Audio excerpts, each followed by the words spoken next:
And we bow and we bend from the beginning of the world till the never end.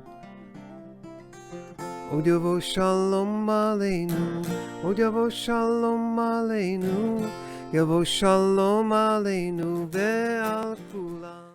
Good evening, everybody. I am so happy to be with you and start our evening about the laws of keeping kosher. This is going to be much more of a text-oriented class than before. Not so much show and tell because people don't really want to see all the things about being kosher and what that means, especially because the reality is that it's not so pretty what we're going to be talking about tonight. But as long as we all eat, then we're all in good shape. Okay, here we go. All right, so introduction to Judaism, and we're all set. Let me make sure I'm here.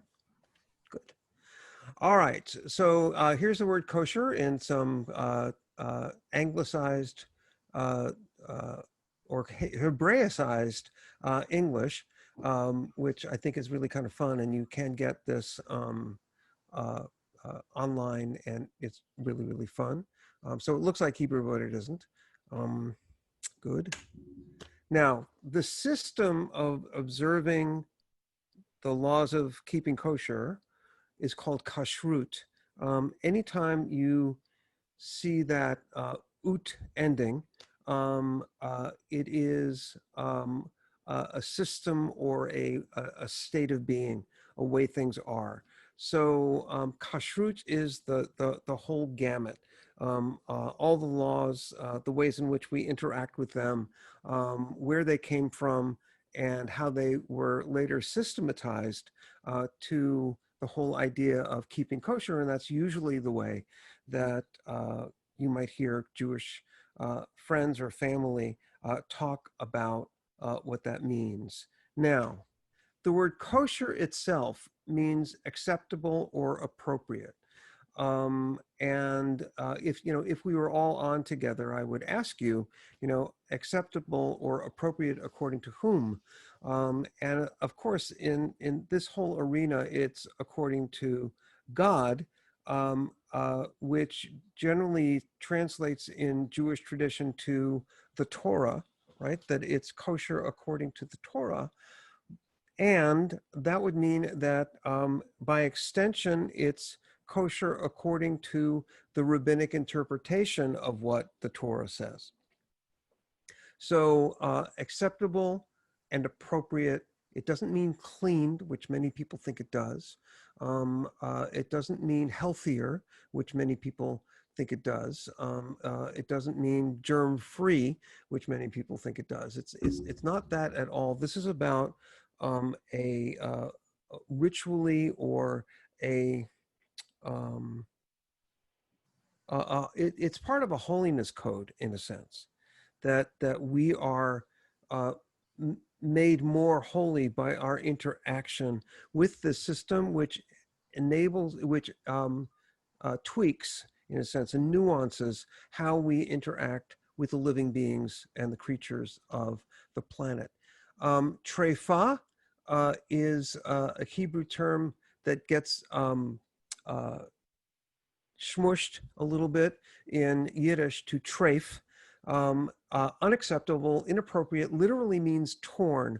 You may know, as we'll take a look in a second, or actually later, the biblical mandate against eating something that's found on the way, on your pathway, in the field, wherever you might be, and say, well, I don't have to kill this animal. It's already killed. So I'm fine. It was torn apart. Maybe had a limb torn off, maybe more, but I can certainly consume the leftovers.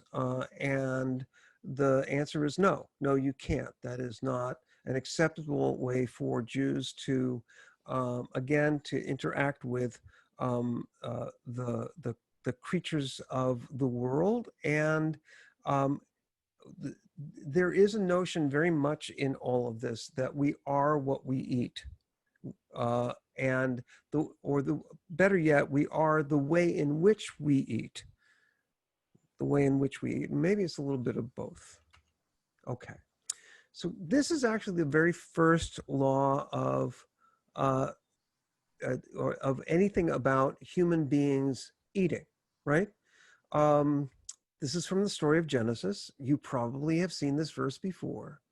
God said, "See, I give you every seed-bearing plant that is upon all the earth, and every tree that has seed-bearing fruit.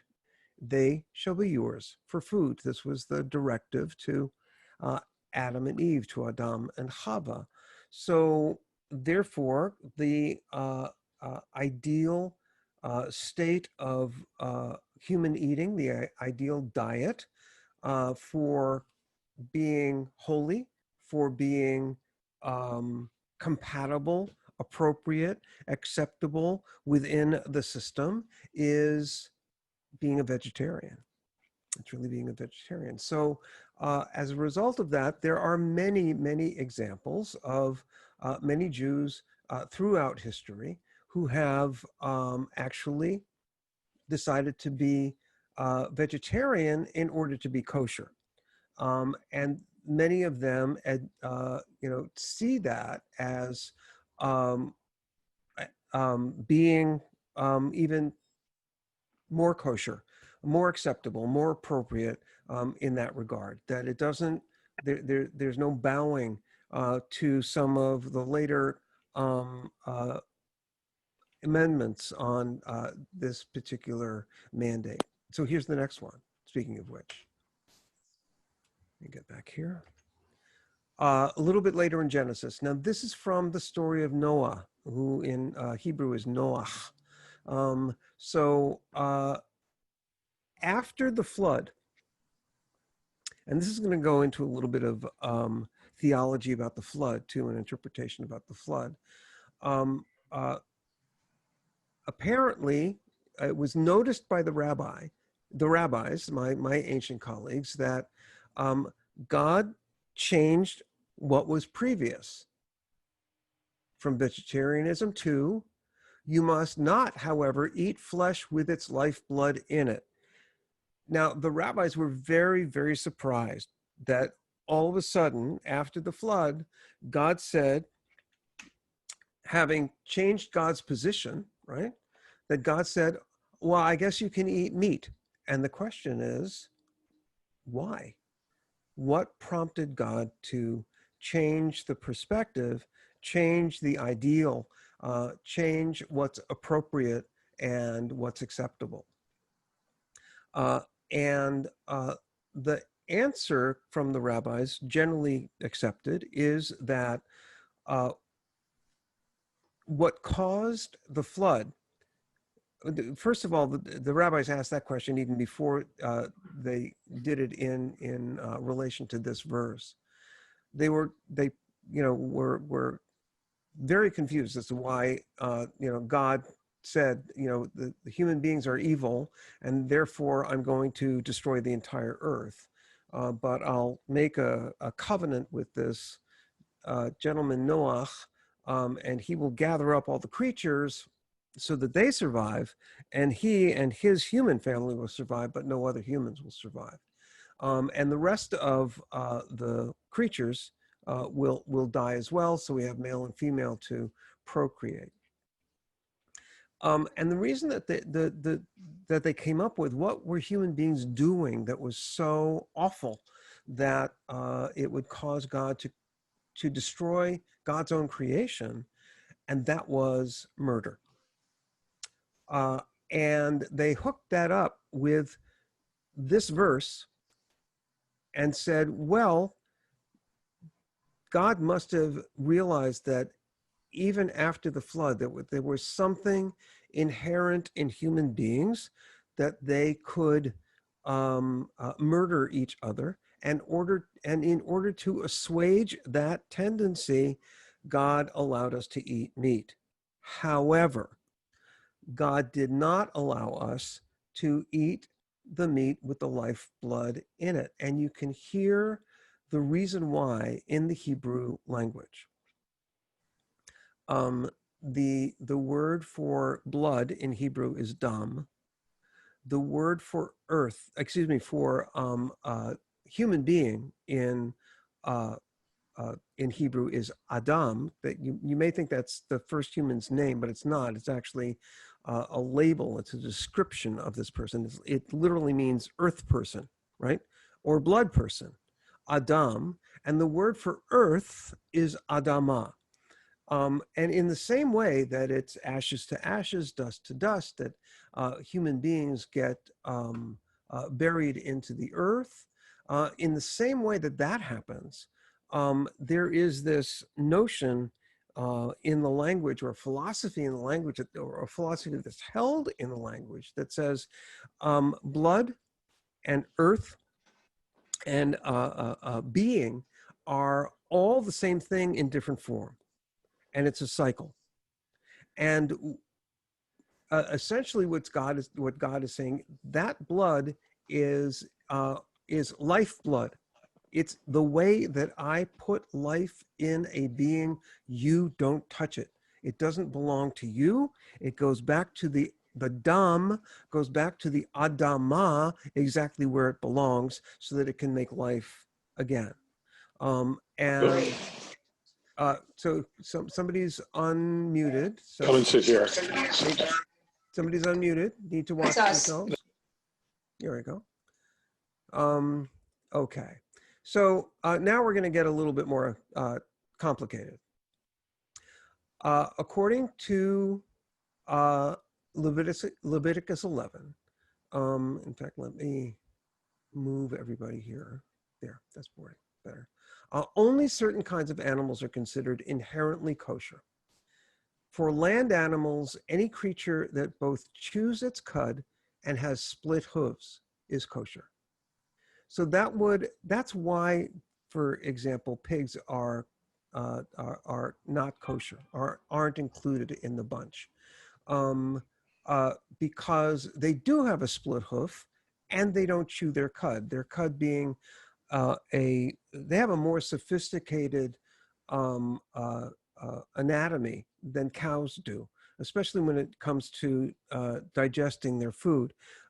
Cows, as you may know, have to regurgitate their partially chewed food back into this little, after it gets some, it breaks down somewhat in their digestive system, comes back into it gets regurgitated back into this sac in their mouths, which they then chew on again to break it down even more. So you may see cows with, a little bit of hay or grass or something coming out of their mouth, but even when that grass is not there, they're still chewing. And the reason they're still chewing is because they're chewing what's been brought back up. Now you're going to ask immediately, why this configuration? And I'm not going to tell you right now. Okay. So land mammals, okay, chew their cud and have split hooves. Okay. So for sea creatures, any fish. Oh wait, let's go back to the land animals just for a second. So there are other things, obviously, that crawl on the land or maneuver on the land, and they're lizards or snakes or insects or something like that. So you can see that immediately they are eliminated from the list because they don't have a cud and they don't have hooves at all. So unless you've done some kind of photo thing digitally and combine them, but the real creatures, that doesn't happen.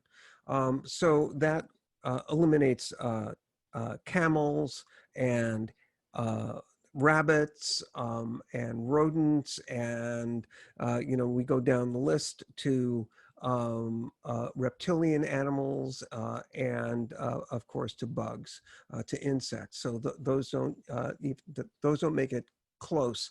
For sea creatures, any fish that has both fins and scales is acceptable. Now, um,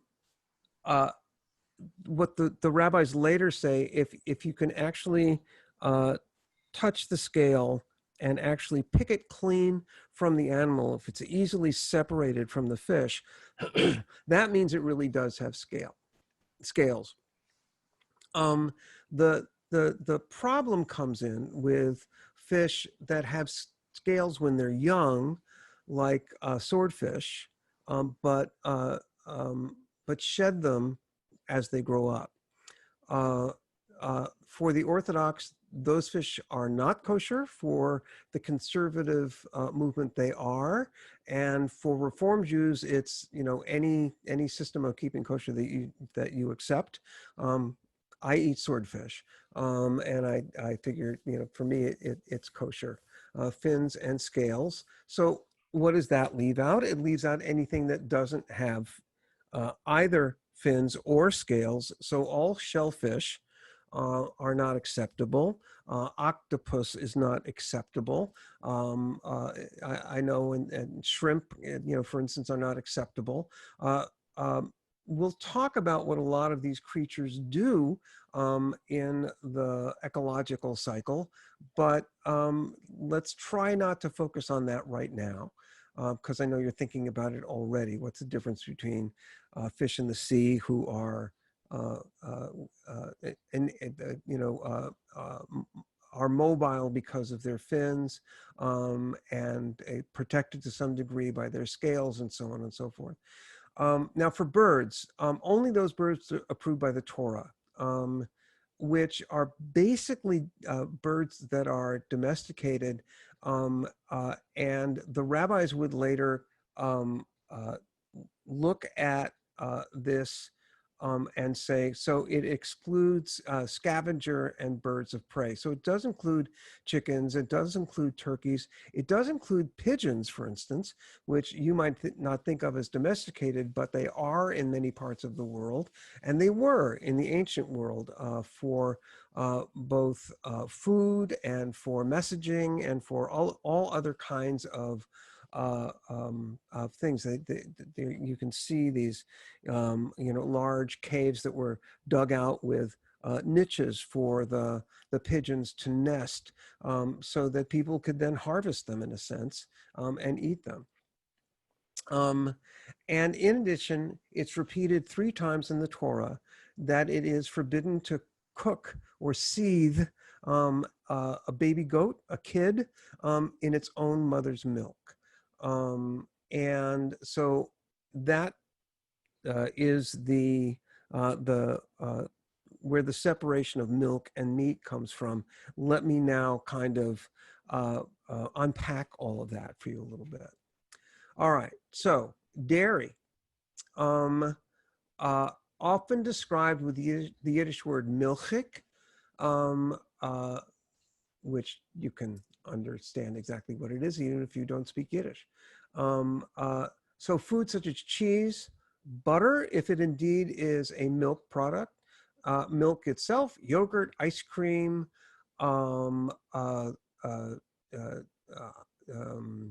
hollandaise sauce, Caesar sauce, Caesar dressing, all of these things one needs to watch for. If you're eating a meat meal, you can't have any dairy at the same time. According to most kosher structures, if one eats dairy, one has to wait about 3 hours before one can eat meat. If one eats meat because it digests more slowly in the system, one has to wait 6 hours before eating dairy. So that they're not even mixed inside of you. The meat category, often referred to with the Yiddish word fleischig or fleischig, this includes all kosher animals. So anyone with a hoof, with split hoofs, which doesn't include things like, horses and such. I didn't mention them before. And chew their cud, right? And fowl, slaughtered in the prescribed manner, and their derivative products. Let's talk about the slaughtering, because this is something of a little bit of contention, especially on YouTube, because some underground videos have been released that don't make it look as uh, neat and appropriate as it's supposed to. So in uh, slaughtering animals within Judaism, and as you may know, within Islam as well, is an art. There are professional slaughterers. There are people who do this professionally, and they do it in a prescribed manner every single time. There are blessings before, so that the slaughter, the kill, is done with a certain kind of intent. This may may allude for some of you to some things you know about Native Americans and the apology prayers, in a sense, that they make to animals after they kill them. But all the slaughters within Islam and within Judaism are preceded with a blessing, a prayer, again, so that we couch the slaughter in as holy and appropriate a way as possible. In order to observe that very first commandment that we read in the book of Genesis, where you're not, within which you are not allowed to eat the blood of the animal, and that it must return to the earth whence it came, the slaughter is done with a very, very, very thin knife, more like a scalpel, right? And it cuts the jugular vein of the animal, and the animal dies within about 6 seconds. That whole notion of, or that phrase about, you're running around like a chicken with your head cut off, refers to some methodologies that they use in non-kosher slaughterhouses, where they will just randomly sort of, chop off the head of a bird, and its nervous system will still keep going, so that it's still running around, but it's actually dead but running around because the head's cut off. So it's that's considered inappropriate. That we actually have to hold the animal and cut the jugular vein, and also to make sure that the animal doesn't make any sound. That's what the rabbis put in later, that if you hear the animal make a sound, a squeak, anything, as it's cut, that it's not kosher. You have to sell it to somebody else who will sell a non-kosher animal. So the animal isn't only kosher in terms of what how the Bible describes it, but what the rabbis do in combining that first notion of the blood being the life blood and sort of sacrosanct and off human limits. They put a fence around that notion, so that the way in which we slaughter the animals is as kind to the animal as possible, but also when you cut the jugular vein, it's going to release a huge amount of blood into the earth, and that's why, by the way, just practically, kosher meat is notorious for being drier than non-kosher meat, because when you say meat is juicy, a peach is juicy. A steak is not juicy. A steak is filled with body fluids, and that's what that is. So the kosher animal doesn't have as much of those body fluids, and in fact, when people will get it either in the butcher shop or when they get it home, the animal, the meat will be further koshered, as it were, combining English and Hebrew, so that it's covered with, that's what kosher salt is for, by the way. It covers the meat and soaks out more of the blood. You can either do it that way, or if you grill it and all the, or more of the body fluids, including the blood that's left over, drip down, then the, that part of the animal is okay to eat. And you may know that there's also, there's one thing that none of these things I looked at really, took a look at, which is Jacob's wrestling match with an angel, or with God, or with his ego. I mean, we have no idea, but he comes away limping. And so this part of the animal, the rump of the animal, I didn't show you, I just, maybe you heard it. The rump of the animal is not eaten within Judaism. Now you may say, well, who's going to eat that anyway? But think about a leg of lamb, and think about anything else that is often offered in a non-kosher butcher shop will not be offered in a kosher butcher shop. Parv. Parv is a Yiddish word. It means neutral. How do we determine which things are neutral? That they're neither dairy nor meat. Now, eggs may surprise you. Because eggs obviously will grow into flesh, right? They will grow into birds, but still they are not. By the way, it must be eggs from a kosher animal. It can't be eggs from a non-kosher bird or a reptile that lays eggs or whatever. Turtle eggs, you can't eat those because turtles aren't kosher. But fowl eggs from fowl that is kosher, they're considered neutral unless when you open them up, they have already begun, they've already been fertilized, and you see that little blood spot, then you can't eat it. My example from my own life is, and this is the wonderful proximity of some of the Muslim laws of halal, in this case, with kosher laws. Inside the Damascus gate, now, Pastor, you may know this. Inside the Damascus gate, there is a pita bakery, and they bake the pita in this ancient brick oven, and the smells are amazing. They invite people to bring with them vegetables, cheeses, etc., that they would like added to the pita, and they'll squish the pita down. They'll flatten it out so it doesn't rise in the middle, and they'll make you what they call a pizza. And they always add a little egg to it.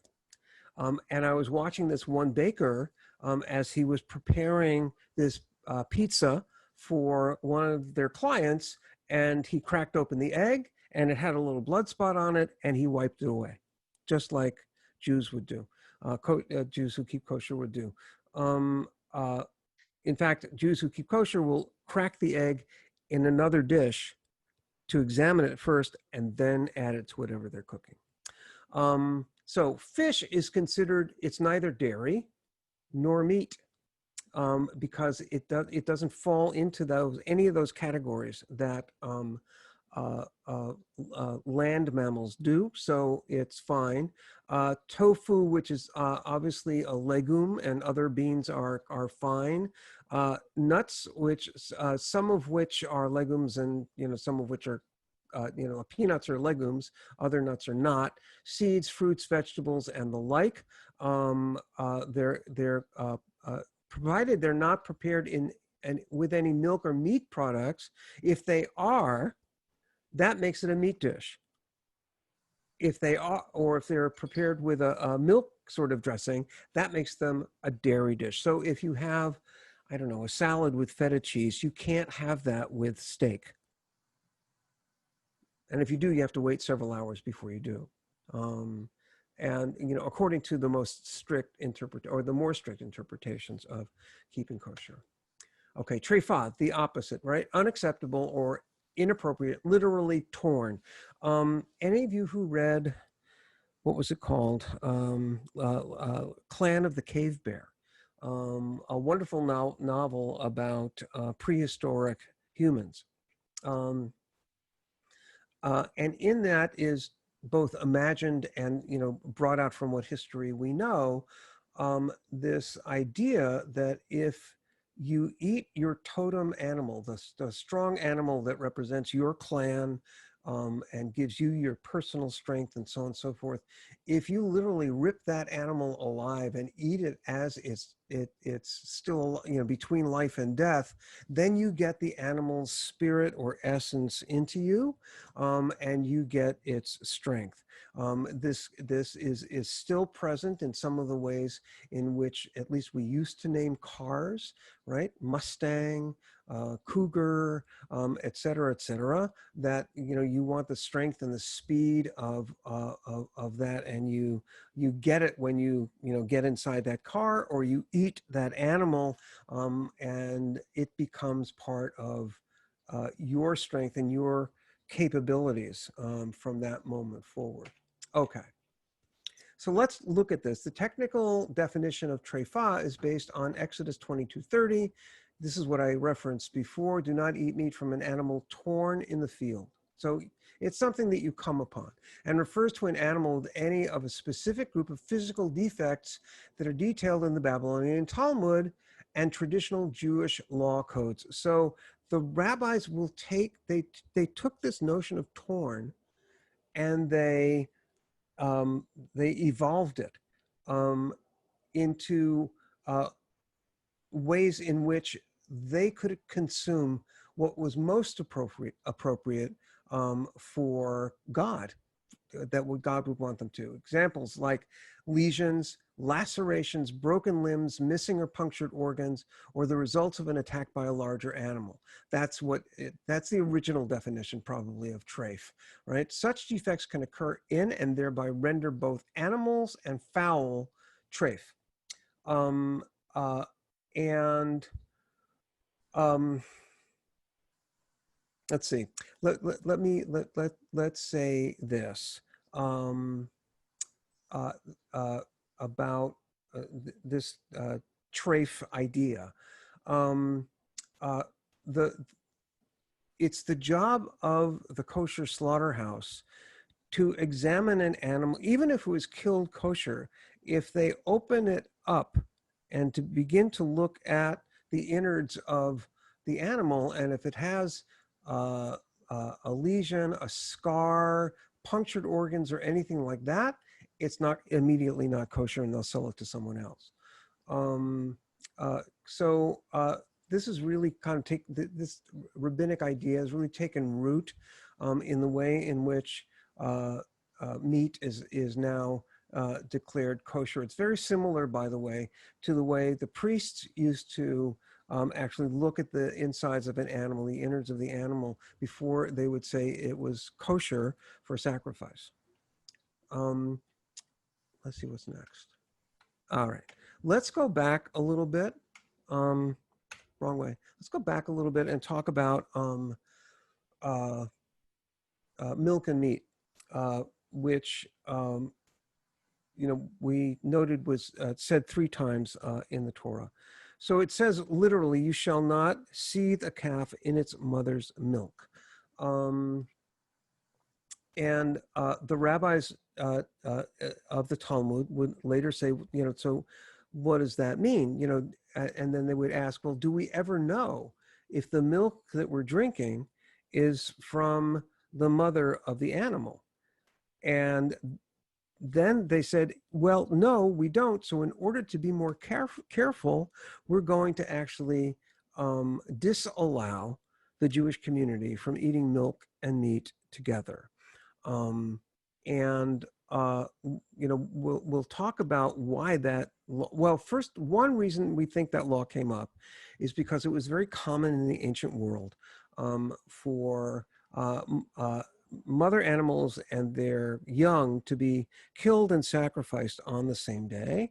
And one of the sacrificial methodologies, and we don't, I at least don't know why, is that they would boil the milk from the mother and then seethe the calf or the kid in it. This is specifically in the commandment. It refers to goats. It does not, or sheep perhaps, but it certainly doesn't refer to beef. Although later, the rabbis again of the Talmud would include calves into that group, so that you can't eat a cheeseburger, beef stroganoff, or as I mentioned, even a Caesar salad with lots of wonderful cheese on it, and a hamburger at the same time. Okay. All right. Now the Torah doesn't tell us why we should keep kosher, and some rabbinic commentaries try, and we'll take a look at this one. Okay. So you shall not boil a kid in its mother's milk. There we go. Ibn Ezra, a medieval commentator, said, perhaps it was because it is cruel-hearted to cook a kid in its mother's milk. In the way of, so these are two other laws in the Torah. Do not slaughter a sheep or an ox, it and its child, on one day. That was for a sacrifice, by the way. And do not take the mother upon the young. That was regarding birds in a nest, wild birds putting a nest in a tree. And that if you go up there, you have to either wait till the mother bird is away, or you have to try and shoo her away, which is not an easy thing to do. Shoo the mother bird away from her nest before you take the eggs. The rabbis, again, in the Torah, that is not, there's no explanation for it, but the rabbis, as you can see with Ibn Ezra, and this is, when we say the rabbis, we mean both the ancient rabbis and those who, of the generations who follow, said that there appears to them that there is a group of commandments, this triad of commandments that forbids cruelty to the mother-child relationship, and in any way, and that that cruelty can then seep into the soul of the human, making them cruel-hearted, and these are three things that I quoted in a sermon several years ago to Stephen Miller. May he recover from COVID-19 soon, although I disagree with every policy he ever created. But nonetheless, and in my disagreement with his policies, especially taking children away from their parents, I mentioned these three laws.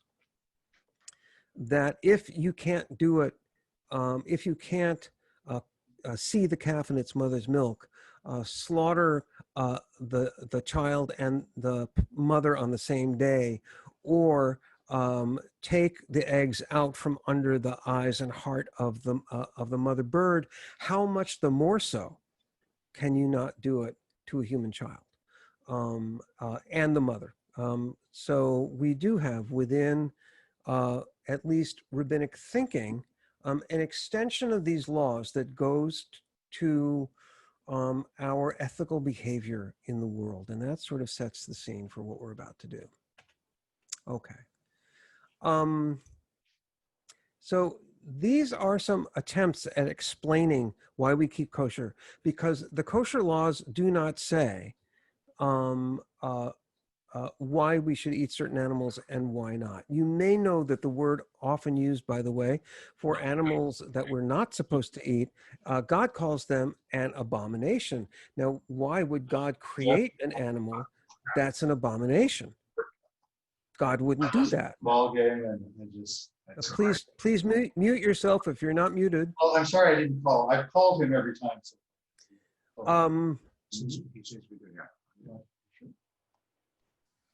You would ask yourself, why would God make creatures that are an abomination to God? It's not that the creatures are an abomination.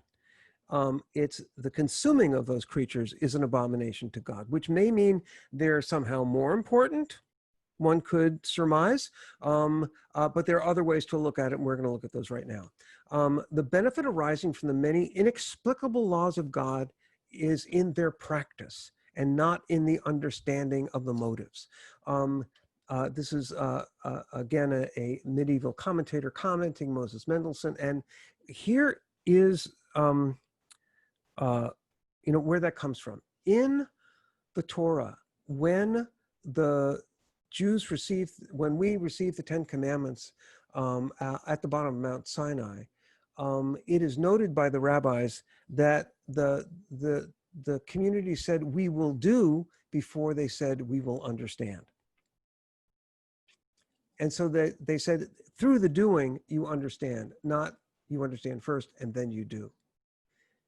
And so this is an orthodox perspective. Although the benefit arising from the many inexplicable laws of God is in their practice and not in the understanding of the motives, nevertheless, the Jew never tires of pursuing his quest, sorry for the sexist language, his quest to fathom the divine mind and to ascertain the reasons that prompted the promulgation of God's laws.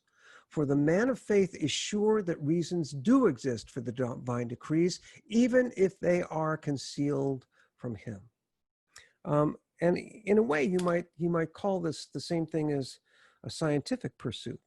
In other words, there's got to be some reason behind this. I just don't know it yet. But I will pursue that understanding. And in the meantime, I will follow the commandment in the hopes that the practice of it will give me more understanding. That's a very, very, very orthodox perspective. Okay. This is one that is a little bit more progressive, let's say. The observance of kashrut, remember kashrut being the system of keeping kosher, is an example of an annoying series of mitzvot, commandments, that I am glad not to have dropped because of some of the rather important surprises it has offered. Because it is a public observance, I have to justify it rather frequently to my friends and certainly to myself, right? Eating is something that you often do in public. And why you make the choices that you make could well be shared with the people who are there with you. I find that whether I like it or not, kashrut brings me into contact with a series of rather important questions. What is my responsibility to the calf that I eat? Or, for that matter, to the potato? Is the earth and the fullness thereof mine to do with as I will? What does it mean that a table should be an altar? That's one of the concepts that we have, so that the same animals that were kosher for the altar are kosher for us to consume, the altar of the tabernacle in the temple. Is eating indeed a devotional act? Does God really care whether I wait 2 or 6 hours before drinking milk after a meat meal? If kashrut makes me ask enough questions often enough, I discovered that its very provocative quality is one of its chief virtues for my religious life, which is a wonderful way to look at it. That's not what the Torah says. The Torah doesn't say, eat these animals and don't eat these animals because I want you to ask questions. But because there's no given explanation in the Torah, it does make it a very curious kind of observance. And one has to say, so is it in the contemporary parlance, is eating kosher, is separating certain animals from others and meat from milk and so on and so forth, and not consuming the blood of an animal, is that something that is its purpose to make me more mindful, more present, more conscious? Let me give you an example. You can go into of this way of thinking. You can go into a kosher butcher shop and order veal, kosher veal. Now, you may know that veal young calves are taken from their mothers very early. They are raised in a pen that's very small so that they can't move, and they fatten, and they're fed this very rich, milky diet that fattens them up, and then they are killed when they're still young. Uh, but again, the slaughter of the animal is a kosher slaughter. So if the slaughter is kosher, does it matter? Is there something that we need to be concerned about? Here's the first question: what is my responsibility of the calf that I eat? Right, to the calf that I eat. Am I responsible? Do I have a responsibility? Do I have to have some empathy, some sympathy for the calf that was taken away from its mother and how it was treated and how it lived and so on and so forth? Are factory farmed animals kosher? Are free range animals more kosher? What if they're not killed in a kosher manner, but they were lived free range, et cetera, et cetera? Okay, so these are important questions to ask. There is nothing intrinsically wicked about eating pork or lobster. And there is nothing intrinsically moral about eating cheese or chicken instead, but not together, right?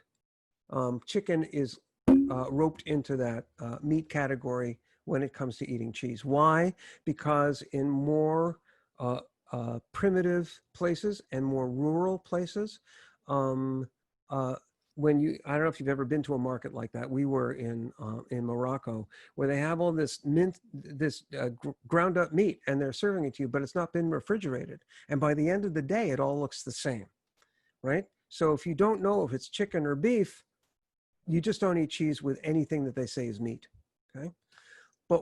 But what the Jewish way of life does by the way, you may know Harold Kushner, who is the author of When Bad Things Happen to Good People, which is an amazing book to read.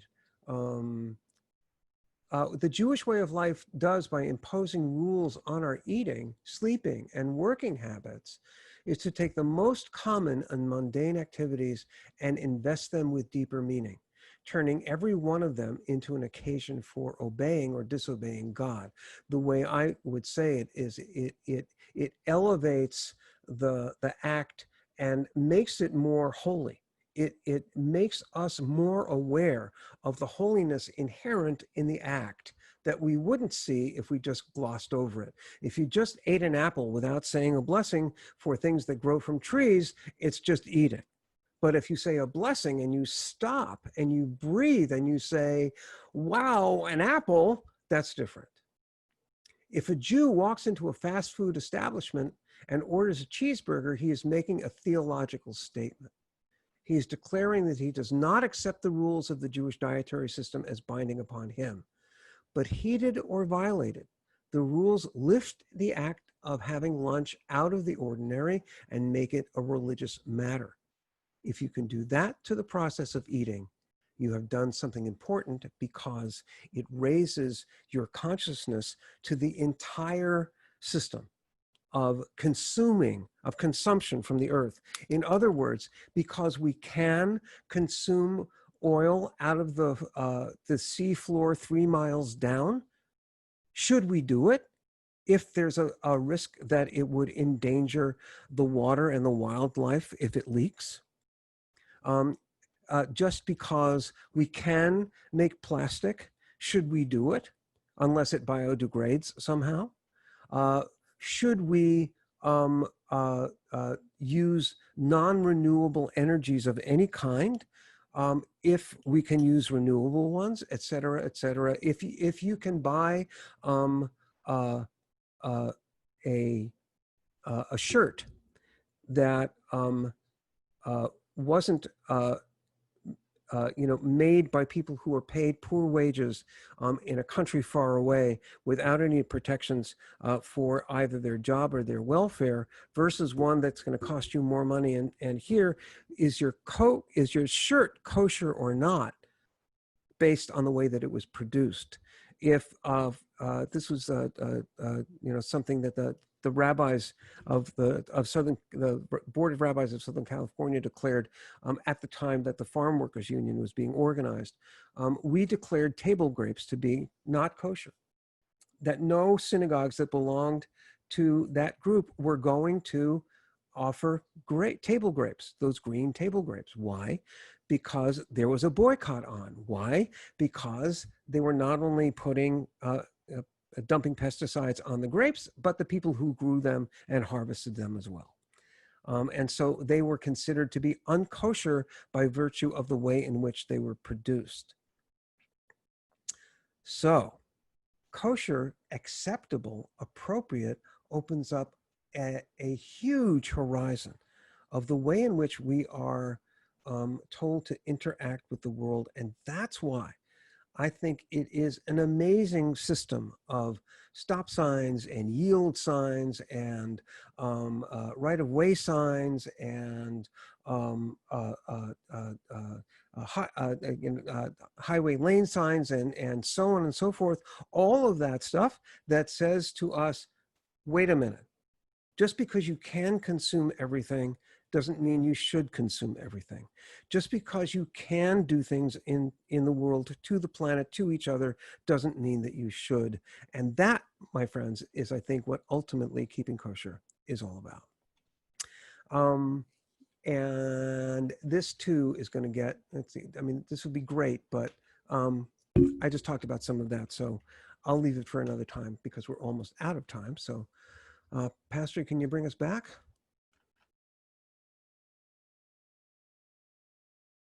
So we have time for a couple of questions, but and then we'll see if we should figure out a way that people who watch this online can submit questions too. Yeah, that would be good. Neil, I think so much of it is very in line with the vegetarian view. I mean, some of it's not, but so much of it is. I mean, some of the most intelligent animals are the ones you're not to eat. Right. Pigs, octopus, those are two very intelligent animals. Dolphins. I mean, right. And that would make Faye to my knowledge very happy. She's a very big pig person. Right. Although the question is, were our ancient ancestors aware of those differences in intelligence, or whether or not if you ate pork and it wasn't cooked enough that you could come down with trichinosis, how did they make that connection with somebody getting, worms in their intestines, a couple of weeks after they had pork? Yeah. So it's or the same thing with many crustaceans. Many sea animals that live in shells or without them that essentially consume what they're the garbage collectors of the ocean. They consume what falls, right? So is that necessary? Did they know any of that? Especially if they didn't live near the ocean. So it's a lot of it's really a mystery. Neil, when you talked about the separation of meat and dairy, you talked about it in terms of time. Yes. But I've heard it described in the past as having a kosher kitchen, of having separate plates for meat and dairy, and never even after they're washed having them mixed. You didn't mention that. No, I didn't. I'm sorry. That is a huge part of it when it comes to personal modalities of keeping kosher. That you have two sets of dishes because they absorb what's put on them. That they're all considered, certainly pottery dishes, plastic dishes, they're all porous to some degree or another. There's a question about whether glass is porous and so on and so forth, but nonetheless, just about everything that you're going to serve food on soaks it up. I mean, you've even seen, I would imagine, if a piece of a plate or something that's been stained by having a steak on it, or lots of steaks on it after a while. Certainly wood, right, would be porous. So people have actually separate trays for the dishwasher, right? Everything, separate sponges for milk and meat, and never the twain shall meet. That they'll have different sets of utensils either noticeably different, or they'll actually put red on the meat ones and blue usually, or yellow on the dairy ones. And Neil, are there Reformed Jews that don't give a darn about kosher and still are very active in the faith?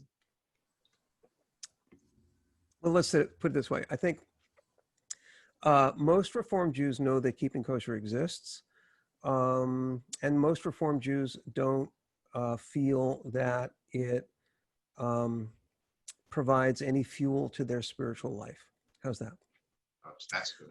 And on the other hand, there are many Reformed Jews who keep kosher for Reform reasons, not for Orthodox reasons. Well, you find some of those. Yeah, that's the way I do it, right? That I try to eat. I would rather eat an animal that is range-free and not stuffed full of hormones than was killed in a kosher manner, but did get hormonal treatments and was raised in a cage.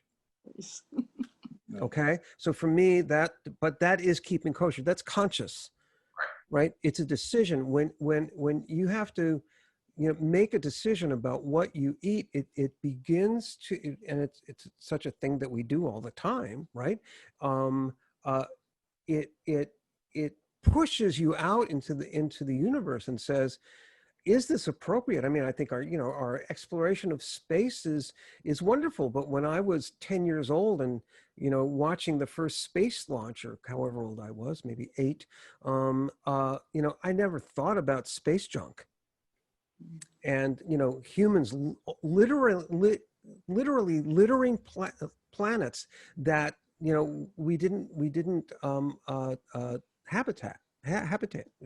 We weren't inhabitants of. Yeah, that's what I'm looking for. Too quickly. Speaking too quickly. I thought it was very interesting in your discussion about how the kosher rules bring the mundane into the present and give you an opportunity to reflect on what is present in your life and your relationship to God. I thought that was so meaningful and so present. It's like the process of slow eating that gives you an opportunity to reflect on every morsel, every component, right, and to totally appreciate with gratitude why it was given to you. Yeah, well, let me just comment on that just a little bit. I really like, what was meaningful to you, because it's meaningful to me as well. I mean, it goes to the very core of how we are in the world. That it does two things. In the book of Genesis, we are told that human beings were made in our image. And the question is, that's verse 26 of chapter 1. I know that one. That God made human beings God said, let us make humans in our image. Who's the us, right? One interpretation is the angels. The other, it's God speaking in the royal we, right? The royal plurality. Or God's talking to the other creatures and saying that human beings are going to be a combination of me and you together, right?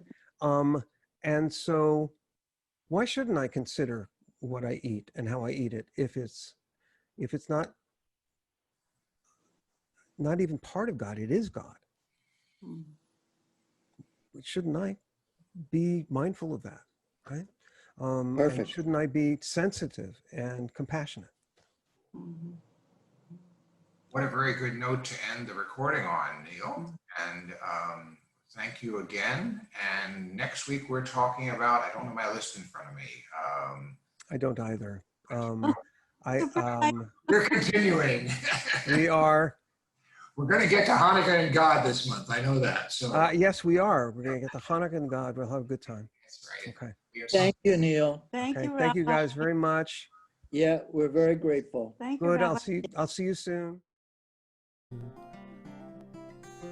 Od yavo shalom aleinu, od yavo shalom aleinu, yavo shalom aleinu ve'al kulam.